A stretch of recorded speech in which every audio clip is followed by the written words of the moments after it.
जय श्री कृष्ण। जब अखिल ब्रह्मांड नायक श्री लक्ष्मीपति भगवान विष्णु वामन रूप धरकर रजाबली से 3 डेग भूमि का संकल्प करा लिए, तब संकल्प कराने के बाद शीघ्र ही वे परमानंद अपने स्वरूप का विस्तार कर दिए और 2 ही डेग में रजाबली के त्रैलोक्य को उन्होंने नाप लिया।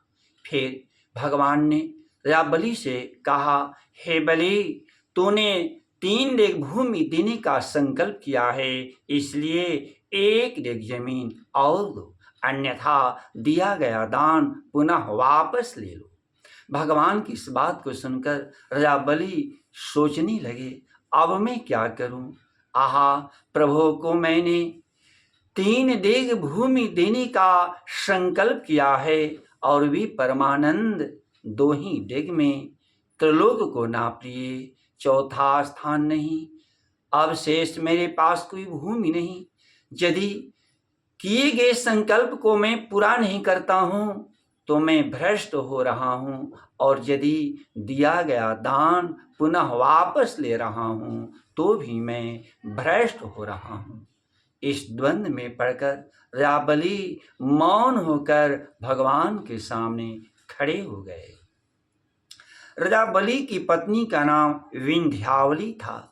वह विंध्यावली बड़ी ही चतुर और महान पतिव्रता नारी थी। जब वे अपने पति को हारती हुए उन्होंने देखा, मौन होती उन्होंने देखा, त्यों ही थाली में आरती सजाकर उस विराट पुरुष भगवान की आरती उतारी और हाथ जोड़ते हुए भगवान से बोली, हे प्रभु, इस दास के हृदय में आपसे कुछ पूछने की इच्छा है, यदि आज्ञा हो तो पूछूं। भगवान ने कहा, हाँ विंध्यावली, तुम पूछ सकती हो।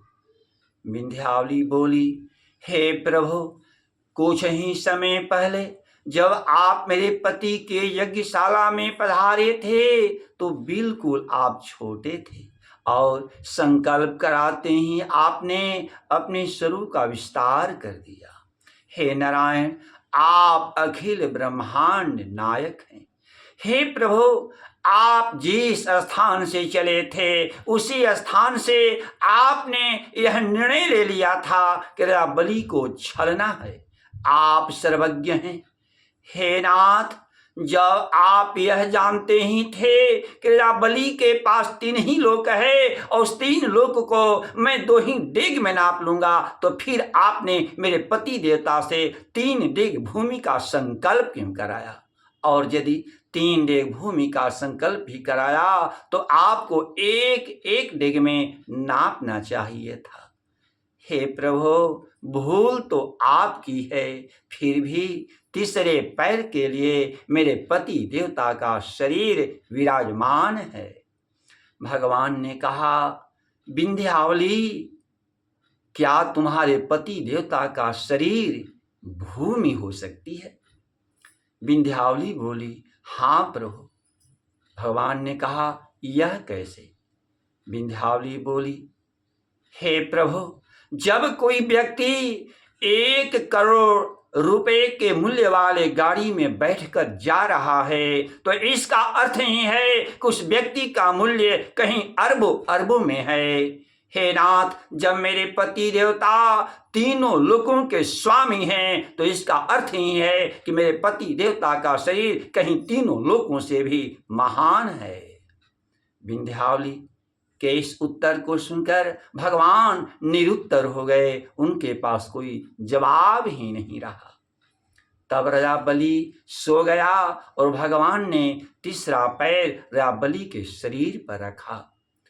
भगवान ने रजाबली से कहा, हे बलि, मैं तुम्हारी इस भक्ति से प्रसन्न हूँ। तुम वर मांगो बलि, वर मांगो। संसार में कोई ऐसी अदेय वस्तु नहीं जिसे आज मांगने पर मैं तुम्हें दे न दूं। रजाबली हाथ जोड़ते हुए भगवान से वर मांगा, हे प्रभु, यदि आप मुझ पर प्रसन्न हैं स्वामी, तो आप मुझे यही वर दें कि सोते जागते बैठते उठते हर समय मैं आपका चतुर्भुज रूप का दर्शन करता रहूं, दर्शन करता रहूं। भगवान ने कहा, तथास्तु हे बलि, मैंने तुमको प्रदान किया। हे बलि, अभी तुम सुत्तालोक में जाओ, वहां राज्य करो, और मैं तुम्हारे महल के चारों द्वार पर शंख चक्र गदा पद्म को लिए हुए चतुर्भुज रूप में तुम्हारा द्वारपाल बनकर मैं तुम्हारी रक्षा करता रहूंगा, और तुम मेरे इस चतुर्भुज रूप का सदैव दर्शन करती रहना। हे बलि, तूने इंद्र बनने के लिए यज्ञ किया था, इसलिए अगला मनवंतर सावर्णी होगा। उस सावर्णी मनवंतर में पुनः स्वर्ग का स्वामी इंद्र बनकर स्वर्ग का सुख भोग प्राप्त करना। यह है नारी का धर्म, जो पतन होने से, गिरने से अपने पति की रक्षा कर ले, उसी का नाम पत्नी है। अंत में सबके मंगल की कामना। ओम स्वस्ति।